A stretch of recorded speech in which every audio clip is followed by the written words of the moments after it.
Maintenant qu'on sait que Malonga a besoin de 100 000 et Kanza a besoin de 120 000, la prochaine étape c'est de savoir quels sont les canaux de financement qu'on a. Quels sont les différents canaux de financement?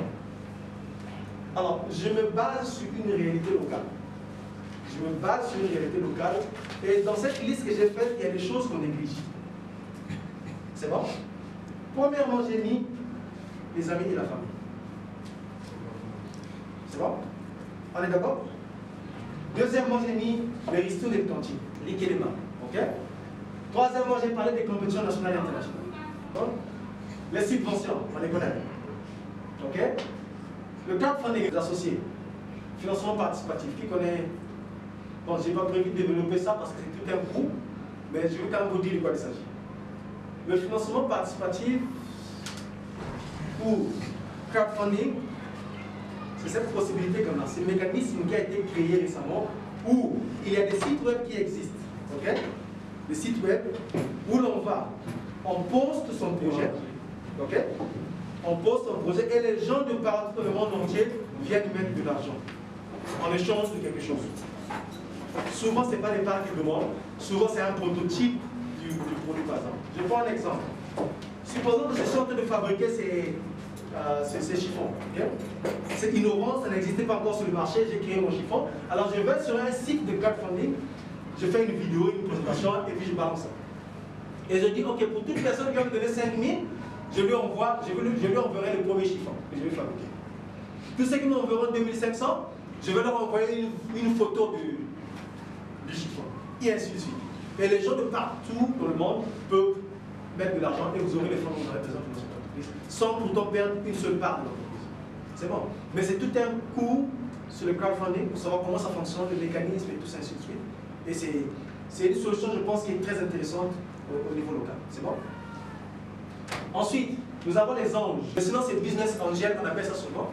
Les VC, les venture capitalistes. Alors, je vais expliquer les différences. Je vais expliquer les différences. Suivez la logique, s'il vous plaît. Pourquoi on veut investir, quand il faut investir, et de combien est-ce que j'ai besoin, c'est bon? Et maintenant, à cette étape ici, on identifie les différents canaux de financement disponibles. Allons-y à l'étape qui suit. On peut balancer? Premièrement, parlons des amis et de la famille. La plupart du temps, lorsque nous levons les fonds, nous oublions qu'il y a des amis et la famille. On oublie qu'il y a des amis et de la famille. Ces personnes nous connaissent déjà, n'est-ce pas? Ils veulent notre progrès, n'est-ce pas? Tous nos amis veulent notre progrès, ils nous connaissent. Alors pourquoi aller d'abord lever des fonds auprès de quelqu'un qu'on ne connaît pas alors qu'on a des amis qui ont de l'argent aussi? Deux, ils ont déjà confiance en nous. Alors pourquoi il faut aller ailleurs d'abord? Ils ont déjà confiance en nous. Ils ont peu de ressources quand ils sont seuls individuellement. Mais quand ils sont en groupe, ils ont beaucoup d'argent. Regardez les veillées. Vous voyez ce qui se passe dans les veillées? Qu'est-ce qui se passe dans les veillées au Congo ici? Lors des veillées et des enterrements et des retraits de deuil, qu'est-ce qui se passe? Collecte d'argent intense. Ok? L'enterrement au Congo coûte combien en moyenne?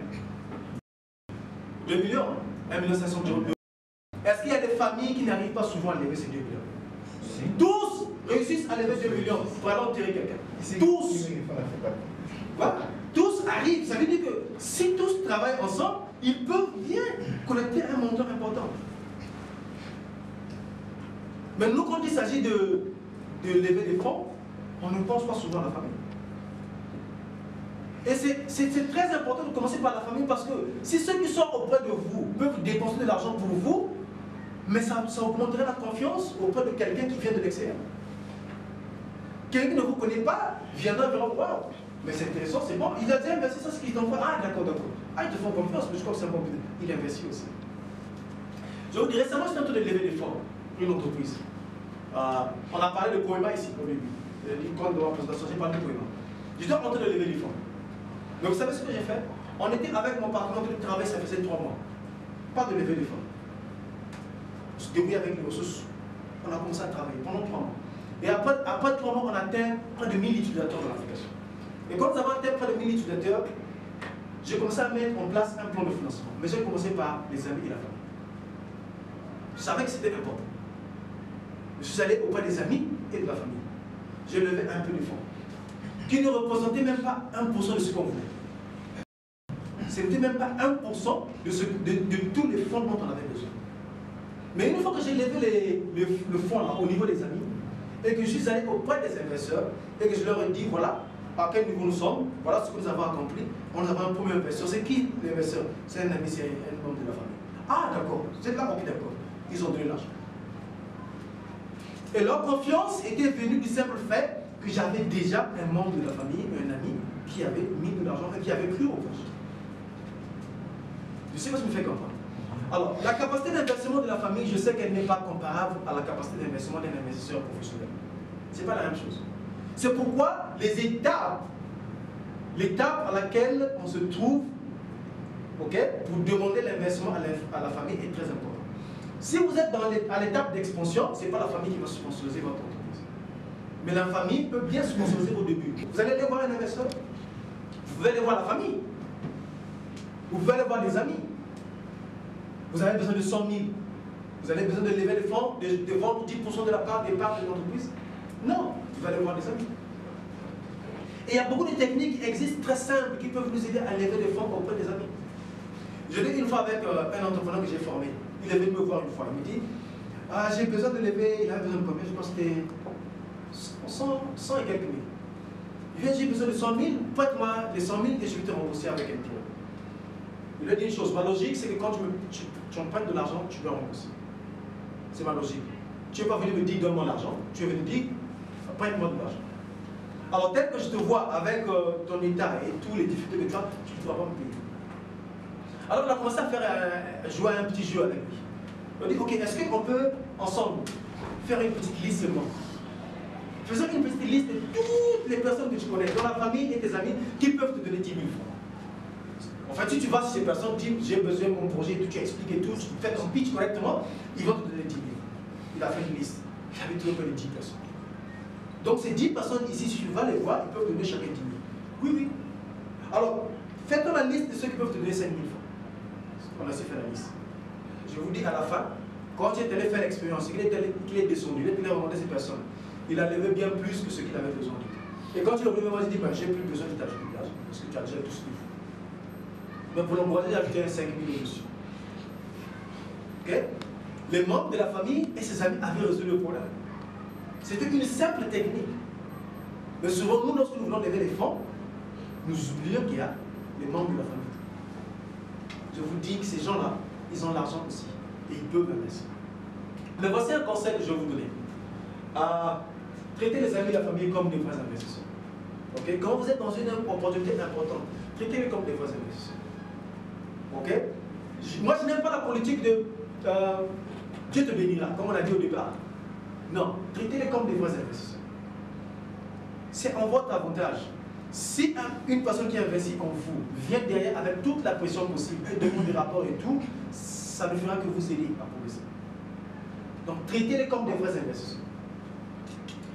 Offrez quelque chose en retour. Offrez quelque chose en retour. Ils vous vendent de l'argent. Même s'ils ne vont pas vous taxer comme les vrais investisseurs, mais offrez quelque chose en retour. Faites une présentation dans un endroit propice.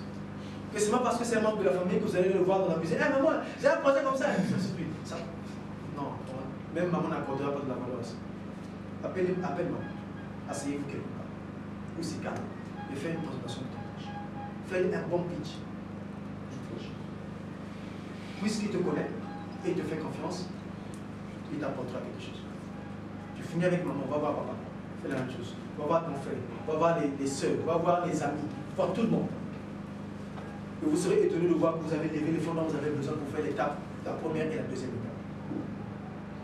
Vous allez valider votre idée, vous allez faire l'étude du marché et vous allez valider votre idée. Avec les fonds que vous pouvez. Mais ce sera plus facile pour les investisseurs de vous faire confiance plus tard. C'est bon. Alors, pour certaines personnes ici dans la salle, sûrement que vous avez dépassé l'étape où vous avez besoin de petits financements de 500 000 et tout ça. Vous avez besoin de bien plus. C'est bon. Mais pour ceux qui sont encore au début, je pense que c'est important de penser à ça. Asseyez-vous sérieusement avec les membres de la famille et discutez avec eux. Mais ne venez pas pour dire j'ai besoin de temps. Dites, j'ai besoin de temps, voilà ce que je vais faire avec. Votre petit tableau sort. Montrez avec précision qu'il est 10 000 fois que je vais prendre ça, que je vais prendre là. Voilà comment je vais dépenser les 10 000. Avec précision. Pour qu'ils se rendent compte que même un franc n'entrera pas dans la poche. Mais que cet argent-là ira vraiment dans le business. Et que demain, tu deviendras autonome. Personne ne résiste à ça. Mais souvent, quand c'est de la famille, qu'est-ce qu'on fait? Ah, c'est seulement maman, elle n'a pas besoin des papiers. Elle n'a pas besoin de voir ce que je vais faire avec. Non. Ça augmente la confiance et la crédibilité. Donc, s'il vous plaît, considérez la famille. Considérez la famille et les amis. Avant de courir vers l'investissement extérieur. Commencez avec eux. Deuxième chose, les femmes sont expérimentées côté ristourne. Moi, j'ai vu des femmes acheter des parcelles avec des bouquets, n'est-ce pas? J'ai vu des femmes acheter des superwax avec des bouquets. D'autres qui ont beaucoup évolué. D'autres qui font du commerce au marché total et qui achètent qui sont passés de détaillants à grossistes. Mais quand il s'agit de chercher le financement, on ne pense même pas ça. En fait, nous voyons trop les mécanismes les plus complexes. Parce qu'on veut se comparer à d'autres personnes. Alors on a des mécanismes simples. C'est votre argent, épargne ou argent futur, avec la ressource. Ça veut dire que si vous entrez dans une ressource, vous êtes le premier à bouffer, c'est quoi pour vous? C'est de l'argent futur que vous utilisez, n'est-ce pas? Maintenant, si vous êtes le dernier à bouffer, c'est comme si vous faites de l'épargne. Donc la ressource peut être sous forme d'épargne ou d'argent futur. Mais l'avantage, c'est que vous ne devez rien à personne. Vous ne devez rien à personne. Donc pas besoin d'aller s'endetter, pas besoin d'aller contacter un investisseur. À l'état où vous vous trouvez, si vous pensez que vous avez besoin de 500 000 par exemple, et que les membres de la famille ont fait le maximum, pensez à un resto par exemple. Si vous avez un peu de revenus, pensez au resto. Peut-être que ça peut vous aider à financer le projet. C'est bon? On avance? Alors j'ai parlé des compétitions. Alors les compétitions sont aussi un très bon moyen pour financer votre projet. C'est bon? J'ai déjà financé 2 de mes projets à partir des compétitions. 3 même, projets même, à partir des compétitions. L'avantage avec les compétitions, c'est que c'est de l'argent gratuit. N'est-ce pas? Au cours d'une compétition, c'est de l'argent gratuit. On vous donne et vous utilisez. C'est bon, c'est de l'argent gratuit. Il y a eu une compétition actuelle récemment organisée par le Palais. Qui a participé à cette compétition? Vous avez participé? Là-bas. Ok. C'est de l'argent gratuit. Donc avant d'aller chercher un investisseur qui va demander un retour sur l'investissement, j'ai regardé la famille, j'ai regardé les ristournes, au niveau des ristournes. Si de ces deux-là, je n'ai pas la possibilité, regardez d'abord autour de vous, est-ce qu'il y a des compétitions? Parce que c'est de l'argent gratuit. Regardez, est-ce que la Banque mondiale est en train de faire des compétitions? Regardez, est-ce qu'il y a une ONG là-bas qui fait des compétitions? Regardez, est-ce que le gouvernement a organisé une compétition? Essayez de faire des recherches pour trouver s'il y a des compétitions. Et s'il y a des compétitions, enregistrez-vous les gars, c'est de l'argent gratuit. Prenez cet argent-là. J'ai un étudiant que j'ai formé, c'était l'année passée, qui à partir des compétitions a eu 17 millions. Il a eu 17 millions, pas remboursable. Vous imaginez ce qu'il peut faire avec 17 millions? Et il était à une étape où il avait vraiment besoin de faire une expansion. Son entreprise marchait, le commande augmentait, ainsi de suite, il avait besoin d'argent. Et il a entendu parler comme ça, il est entré, il a gagné 17 millions. Et en retour, qu'est-ce qu'il donne? Rien du tout. Un rapport. C'est un rapport qu'il doit donner, c'est tout. Mais la majorité d'entrepreneurs que moi je rencontre ne font même pas de recherche sur les compétitions. Alors qu'il y en a plein à Brazzaville. Je vous dis, Brazzaville et Pointe-Noire, il y a plein de compétitions qui se passent. Plein de compétitions. Donc avant d'aller chercher les investisseurs chevronnés là, regardez au niveau des compétitions. Faisons des recherches, trouvons-les, appliquons pour ces compétitions. Alors, il y a des inconvénients avec les compétitions, c'est que c'est le meilleur qui gagne. Et la procédure est très rigide. On va c'est le meilleur qui gagne. Donc vous pouvez entrer dans une compétition et ne pas gagner du tout. Il a dit qu'il a participé à la compétition, mais tu n'as pas été retenu. Voilà. Mais cette expérience ne doit pas vous fatiguer. Vous continuez, vous continuez, vous continuez. C'est bon? Et la procédure est rigide. Ils ont une procédure. Enfin, vous dites qu'il faut faire une présentation, il faut réaliser un business plan, il faut faire tout ça, ainsi de suite. Et vous allez faire toutes ces choses jusqu'à aller faire la dernière étape. Et si vous prouvez que vous êtes capable, et ainsi de suite, vous remplissez les critères, ils vont sûrement vous sélectionner comme tel. C'est bon?